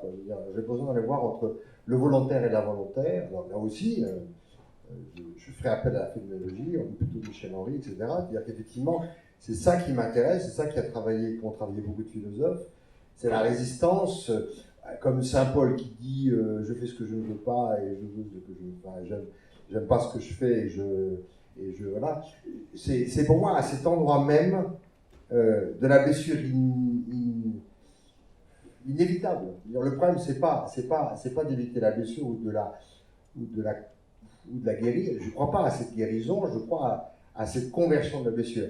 J'entendais encore l'autre jour Cyrulnik à France Culture, là, c'est un exemple, parfois un peu tenté à la crème, parce que c'est très répété, mais quand même, c'est des gens qui ont réussi à transformer un handicap profond. Hein. C'est pas que des émotions, parce que quand il raconte quand même, quand il a été sauvé par toute l'histoire qu'on connaît de Cyrulnik, etc., je veux dire, l'angoisse est si forte qu'il n'y a plus d'émotion, c'est quasiment de la sidération, et moi j'ai quand même beaucoup de gens qui me font état d'une sidération dans laquelle il n'y a pas d'évocation d'émotion, c'était trop. Hein. Quand j'entends des victimes de pédophiles, il n'y a pas d'émotion. Il y a eu un arrêt sur image avec quelque chose qui s'est figé, qui s'est écrit dans le corps, et donc on n'est pas du tout. Par contre, il va falloir qu'on retrouve, non pas le chemin d'une émotion, alors, au sens, leur étymologie du terme, c'est-à-dire ce qui va remettre en mouvement et dans la vie, d'accord, ça c'est clair. Mais moi, et je termine, ce qui m'intéresse, c'est ce combat déjà maintenant entre la vie et la mort. Après la mort, on va y aller, hein. Donc il n'y a pas de problème. Puis on peut mais en fait, ce problème, c'est quand la mort frappe avant, à cet égard, je suis très bénicotien. C'est-à-dire, si je viens tout à l'heure en rentrant juriste, je vous dis qu'il est sur ma tombe, puissais-je mourir vivant. Ce qui m'intéresse, c'est de rester vivant maintenant. Après, mourir, on va mourir. De toute façon, c'est bon. Mais ce qui m'intéresse, c'est la manière dont la mort, sournoisement, m'a attaqué, et qu'effectivement, il faut que je fasse une enquête à cet endroit où je me suis laissé happer. Et donc, il touche au volontaire à la volontaire. Eux. Et puis ensuite, on va peut-être passer à quelques questions de la salle, si vous voulez.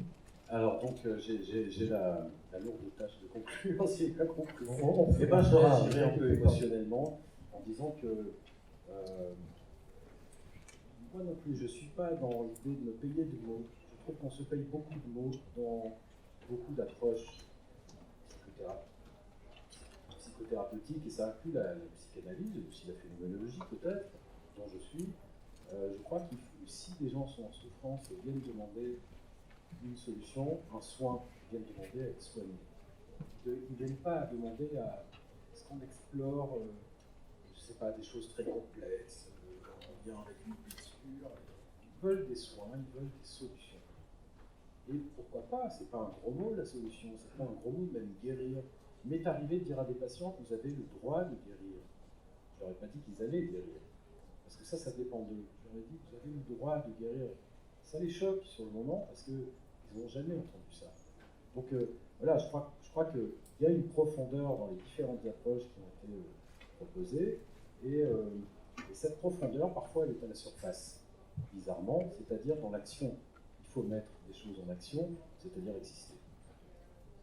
Prendre le risque. Bon, on va prendre quelques questions de la salle. Si vous voulez, c'est le moment de pouvoir... Là-bas, il y a un bras qui s'agite. D'accord. On a un micro qui devrait passer. Oui.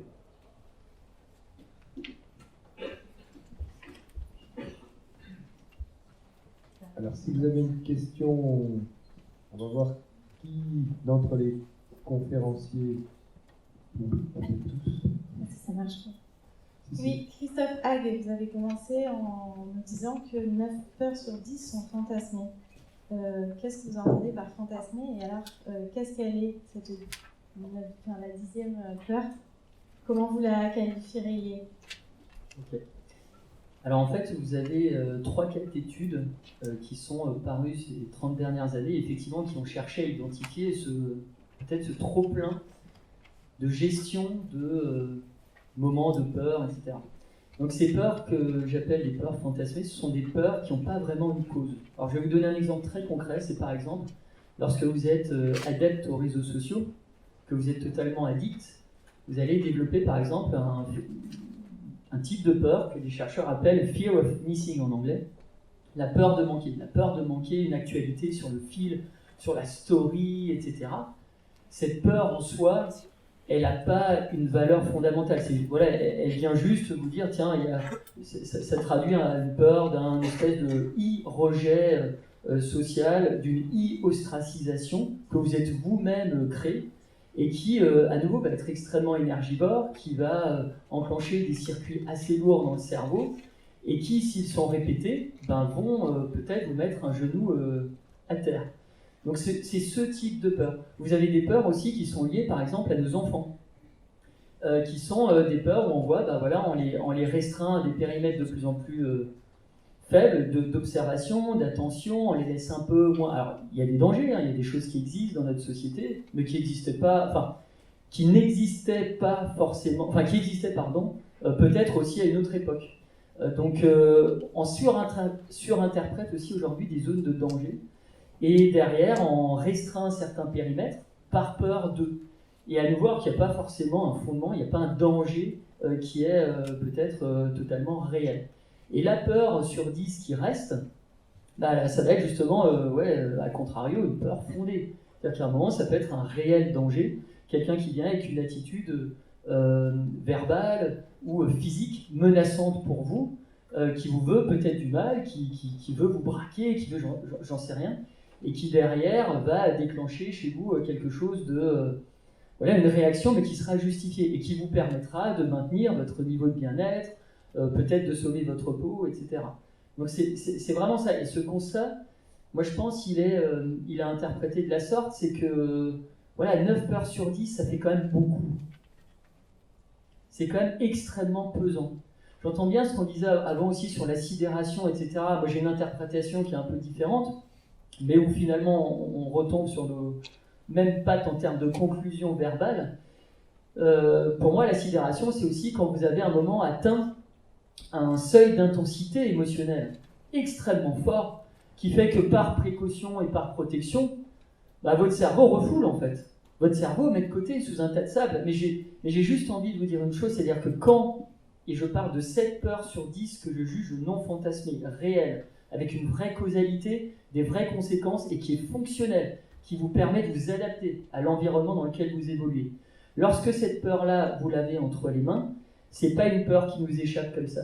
Et on a les références qu'on a, mais j'ai envie de vous donner celle-ci. Je ne sais pas si vous avez lu ou vu Jurassic Park. Alors, on a les références qu'on a. Dans Jurassic Park, vous avez un mathématicien célèbre qui dit à un moment, il dit, alors je ne vais pas spoiler ceux qui l'ont pas lu en fait, mais bon, à la fin ça se passe pas bien quand même, hein. Mais bon bref, et qui dit aux fondateurs du parc, il leur dit, mais vous êtes fous, vous voulez contrôler la vie en fait des dinosaures en n'ayant que des dinosaures femelles. Et lui, il leur dit une phrase plein de sens, il dit, mais la vie, elle trouve toujours son chemin. Ben, c'est exactement la même chose pour une émotion fondée, fonctionnelle, adaptative. Et donc, si celle-ci, en plus, vous la refoulez, et ben, au bout d'un moment, est-ce qu'on observe, nous, aujourd'hui, ben, au bout d'un moment, à force de l'ensevelir sous un tas de sable, généralement, maintenant, c'est vers les 47-48 ans, ça vous saute au cerveau comme une éruption psychique extrêmement explosive et qui vous amène peut-être vers des troubles dépressifs, etc. J'ai plus le temps aujourd'hui, mais fut une époque pour ma propre hygiène de vie. J'allais, alors je suis à Lyon, j'allais en Suisse visiter des cliniques privées où vous voyez des zombies médicamentés qui déambulent dans les couloirs et qui sont des anciens cadres de la place parisienne, londonienne. Ils ont tous ce même discours.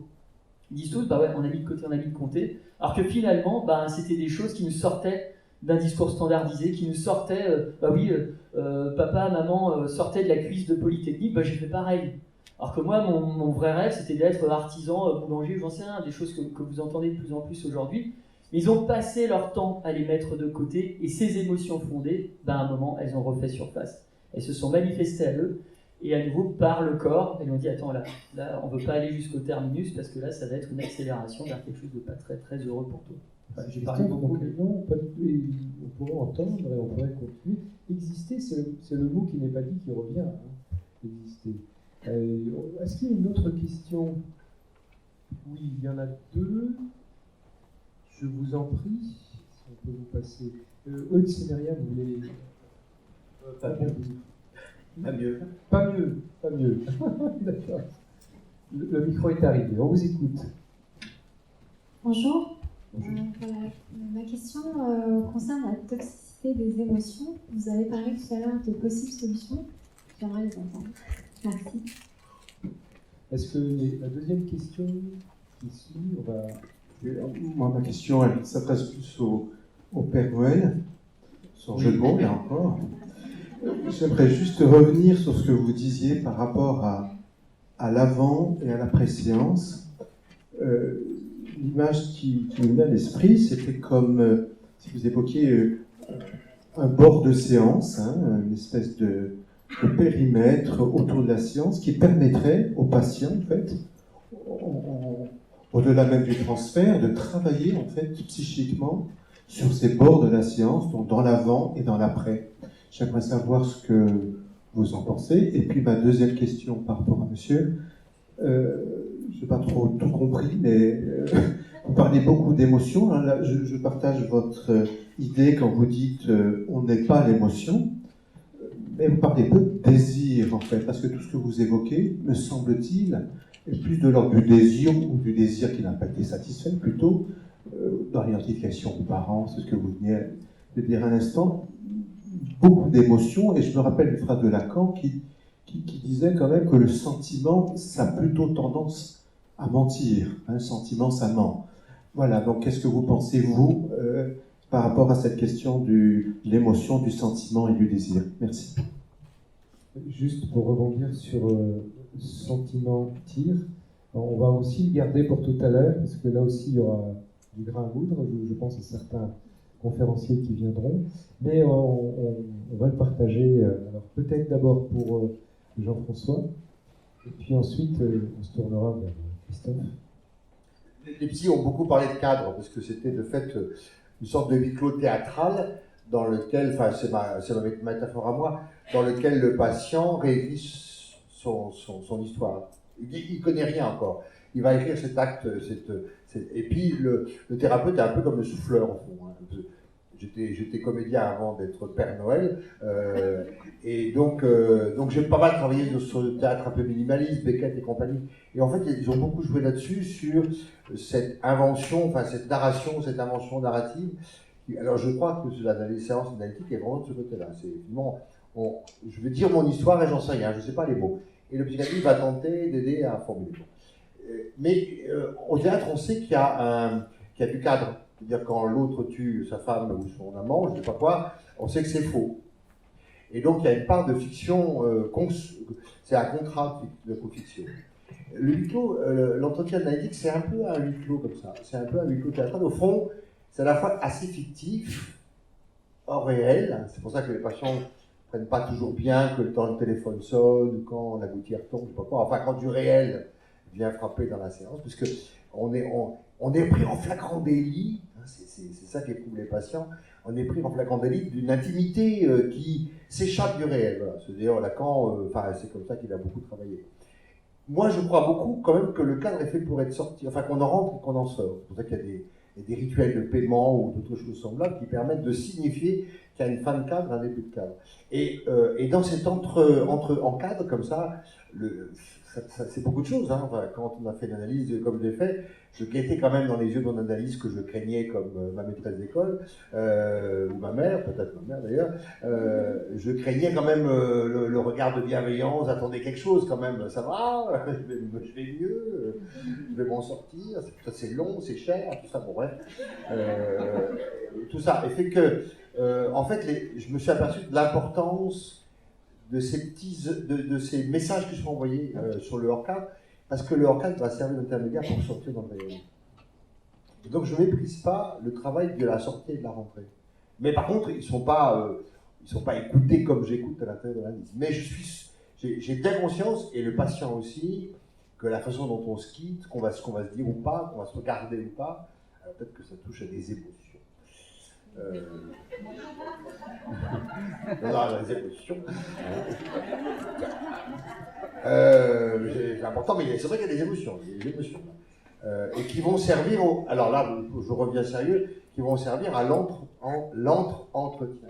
Parce que je crois que, de fait, on n'est pas fait pour rester dans un cabinet, on est fait pour en sortir. Maintenant, je pratique des thérapies beaucoup plus brèves et beaucoup plus hachées, dans ce sens qu'effectivement, les patients que je les reçois pour un certain temps, puis on met un terme, puis on reprend. C'est-à-dire, on ne peut plus continuer comme Freud qui recevait 4 fois par semaine, pardon. Là-dessus, c'est intéressant. Donc, par 4 fois par jour, c'est vraiment beaucoup. Mais 4 fois par semaine, donc on n'est plus là-dedans, et qu'il faut voilà. Et puis, moi, je crois qu'il y a un deuil de la guérison. Alors là, je suis hyper lacanien, bon. Mais là, je suis psychanalyste, c'est l'horreur des thérapeutes, ce que je veux dire. Là, ils vont me mettre au pilori, ils vont me tuer comme l'Inquisition ancienne, là, je vais me brûler. Mais je ne crois pas à la guérison radicale, je ne crois pas à la guérison, je crois à la conversion. Je suis vraiment freudien à ce sens-là, à la métanoïa, à la transformation. Et donc, le symptôme s'est figé dans l'attitude de résistance, et qu'il va falloir le travailler au corps, c'est le cas de le dire. Alors là, je serais plutôt d'accord. À la fin, finalement, je me réconcilie. Je serais plutôt d'accord à ce travail corps à corps. Voilà. Et je crois qu'il y a du corps à corps symbolique et réel dans l'entretien, même si effectivement on ne se touche pas. Voilà. Merci infiniment de votre soirée. Christophe. Juste pour rebondir sur ce dernier point, il y a des choses qui se passent et qui sont très proches, peut-être entre le thérapeute et le patient, le psychanalyste et son patient, qui ont trait à la contagion maternelle, en fait. Ce que j'appelle moi la contagion maternelle. Et vous avez des expériences comme ça qui montrent. Moi, j'étais sur un plateau radio, juste le lendemain de quand Notre-Dame avait brûlé, tout ça. Et j'avais fait ce même parallèle. On voyait des gens qui étaient fondamentalement tristes, collectivement, mais ils ne se regardaient pas entre eux, en fait. Ils pointaient vers une espèce de repère. Alors, vous parliez ce matin de Romer, etc. Donc, avec cette personnification de la cathédrale. Et il y a des expériences assez célèbres, notamment en psychologie sociale et en neuro, qui montrent que lorsqu'il y a un intérêt à se retrouver ensemble, donc là je rebondis un peu sur le désir, mais ce n'est pas vraiment votre question, mais, parce qu'il y a un besoin, hein, il y a quelqu'un qui vient chez vous parce qu'il est aimanté par ce besoin-là. Eh bien vous avez aussi, et j'en reviendrai quand même au corps et à l'émotion, parce qu'on a peut-être des divergences là-dessus, mais sur le fait que vous entrez dans une résonance assez puissante d'un point de vue corporel et psychique. C'est-à-dire que vous avez, on observe même que vous avez une synchronisation qui s'effectue au niveau respiratoire et cardiaque. Comme lorsque vous avez notamment, par exemple, deux personnes qui s'aiment d'un amour sincère. Et d'ailleurs, c'est comme ça qu'on peut détecter assez facilement les couples qui vont pas bien, ou voilà, avec le test en rentrant à la maison. Regardez-vous dans les yeux, c'est sensoriel, hein, l'émotion à nouveau. Moi, je suis dans... C'est un peu chose que je dis, c'est qu'on est dans la captation d'informations via les différents sens, et que derrière, ça donne du sens aussi, quand même. Donc voilà, donc il y a ce rapport au corps qui permet aussi cette fluidité interactionnelle entre les individus. Je voulais juste revenir là-dessus parce que ce type de contagion, il y a tout un tas de travaux aujourd'hui qui le montrent. Je sais pas si enfin, voilà, parce qu'il y a plein de questions, mais je veux pas... Alors je commence, toxicité. Je pense que la première question à se poser, c'est déjà connaître, ou apprendre, enfin, est-ce que j'ai envie de connaître mon propre niveau de toxicité à moi? Parce que je vais le dire un peu brutalement, là dans cette audience, on est tous le sale con de quelqu'un. On est tous l'enflure toxique de quelqu'un. Vous avez un psychologue célèbre, un chercheur, à Stanford, qui s'appelle Robert Sutton, qui a écrit un livre qui s'appelle Objectif Zéro Sale Con, donc qui est assez explicite. D'ailleurs, à la fin, vous avez un test pour mesurer votre propre niveau de salconé, ce qui est toujours sain, donc c'est un livre qui est à offrir aussi, enfin bon bref, si vous avez des messages à faire passer. Mais déjà, il y a cette question fondamentale à se poser. Et je pense que c'est lorsque c'est ce propre niveau de toxicité là, qui vous touche, et à un moment connu, décortiqué, décrypté, on comprend mieux ce qui nous touche, ce qui nous froisse, ce qui nous dérange.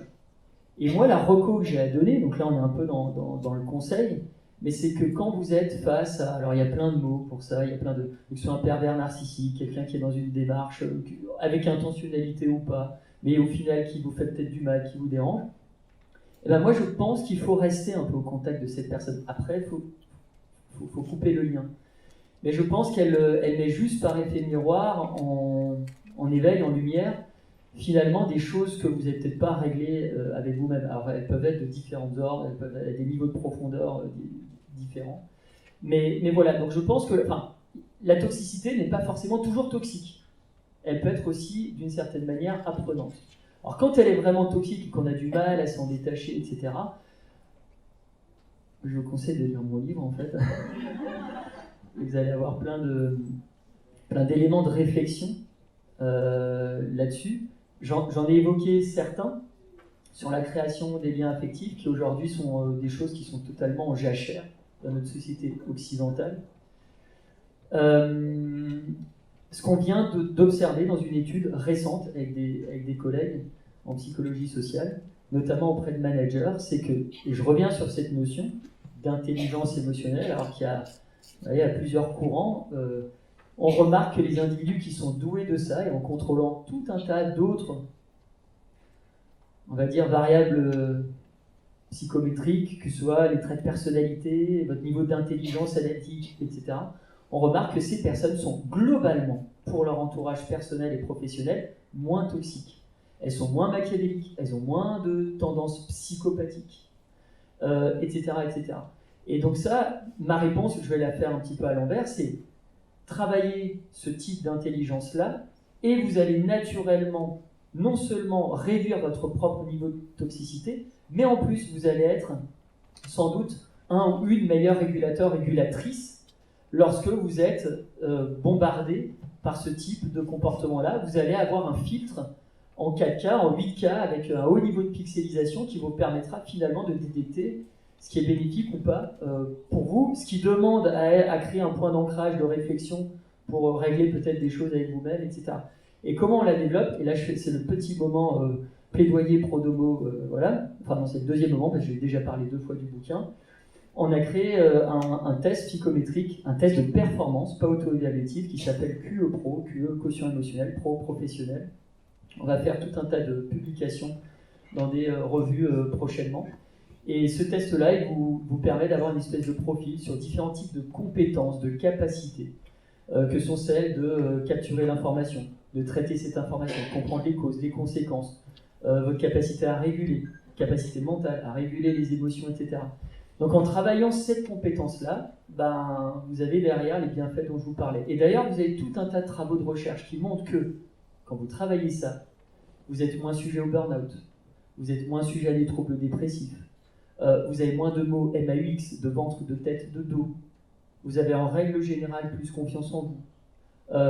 Dans des situations très complexes, vous prenez en règle générale des décisions mieux adaptées pour vous et pour ceux qui comptent pour vous.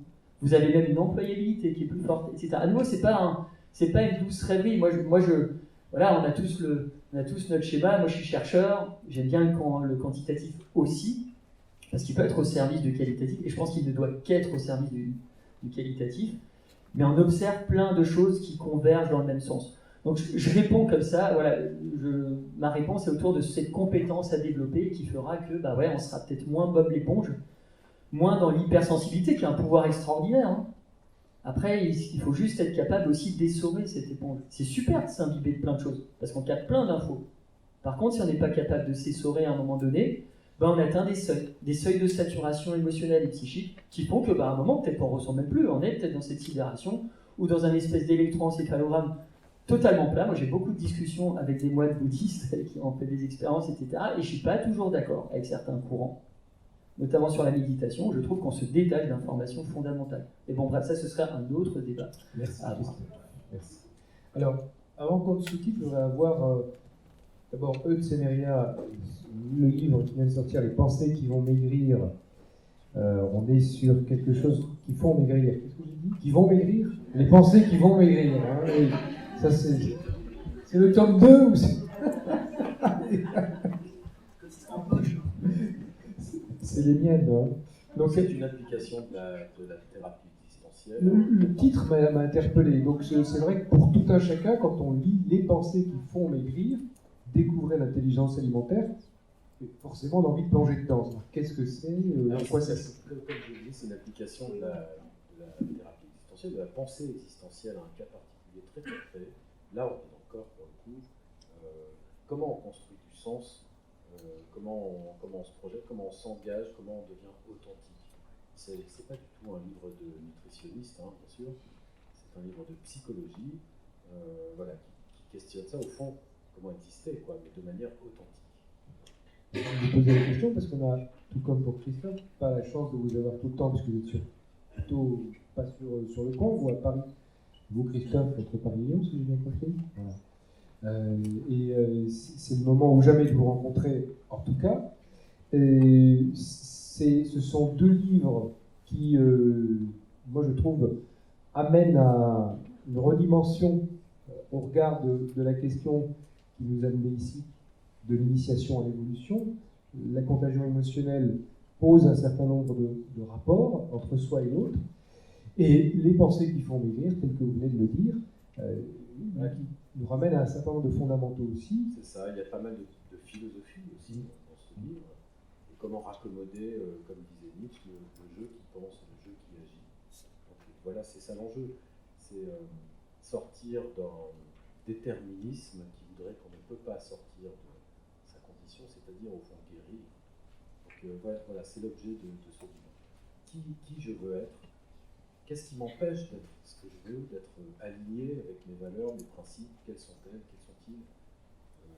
Voilà, il y a beaucoup de questions de désobéissance aussi à tous les déterminismes, que sont par exemple les injonctions familiales, ne grandis pas, obéis, etc. Enfin, voilà, je pourrais en parler des heures, hein, des risques. Là.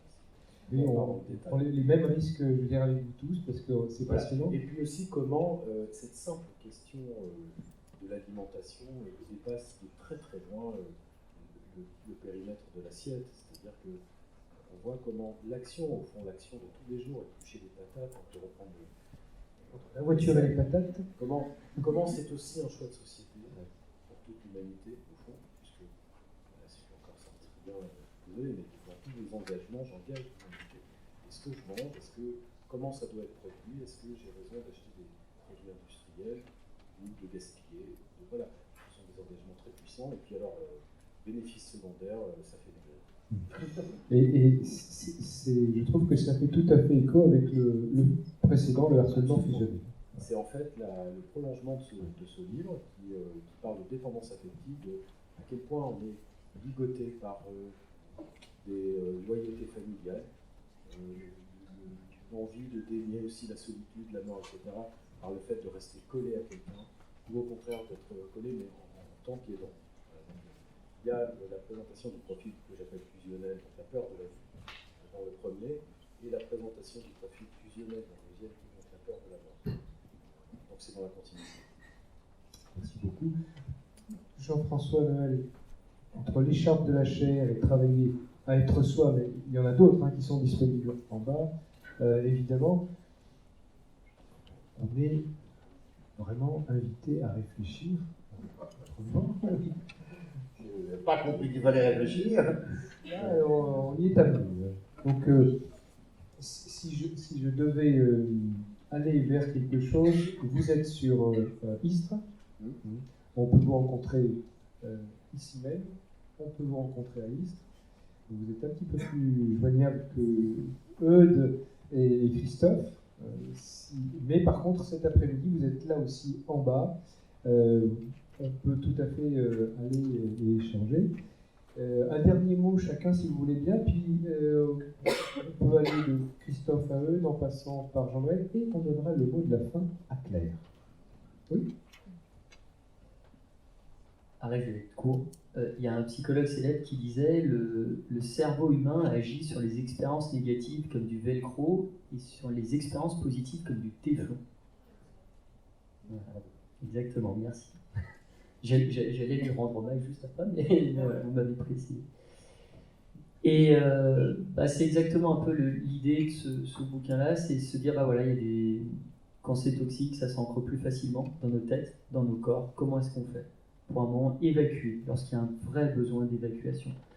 Et qu'on change peut-être aussi nos habitudes et qu'on ait peut-être un peu plus aussi envie de partager des choses qui vont pour rééquilibrer un petit peu tout ça. Et on voit que d'un point de vue neurologique, lorsqu'on rentre dans ce type de contenu discussionnel, lorsqu'on parle de choses aussi qui nous plaisent, etc., sans surjouer, sans faire des claquettes, sans agacer l'autre ou le rendre jaloux, eh bien, on booste la connectivité entre plein de zones du cerveau qui permettent un meilleur équilibre émotionnel. Voilà, merci Christophe. Alors, je vais continuer dans les citations. Moi, il y a un proverbe soi-disant africain que j'aime bien, j'avais pu trouver l'origine, peut-être que vous saurez d'ailleurs. C'est tout simple. Si tu recules, tu meurs. Si tu avances, tu meurs. Alors pourquoi reculer? Merci. Jean-François. J'ai pas compris, mais enfin bon. Ah, d'accord. C'est ça qui me manque. Alors, moi je vais reprendre Viktor Frankl, puisque en fait c'est la base de mon travail et de ma réflexion. Là, en fait, j'ai exprès pas parlé de Dieu, parce que d'ailleurs, je ne sais même pas si Viktor Frankl était croyant ou pas. En tout cas, il est juif et il a composé son livre mentalement pendant sa déportation à Auschwitz. Donc ça, c'est intéressant aussi à savoir. Et il l'a mis en pratique pendant la logothérapie, a été mis en pratique pendant sa détention. Donc ça donne une valeur et une profondeur à ce petit livre qui s'appelle Le Dieu inconscient. Je me sens tout à fait élève de Luther. Et il dit Dieu est le partenaire. Donc je ne sais pas s'il est plutôt athée ou agnostique, plutôt agnostique athée.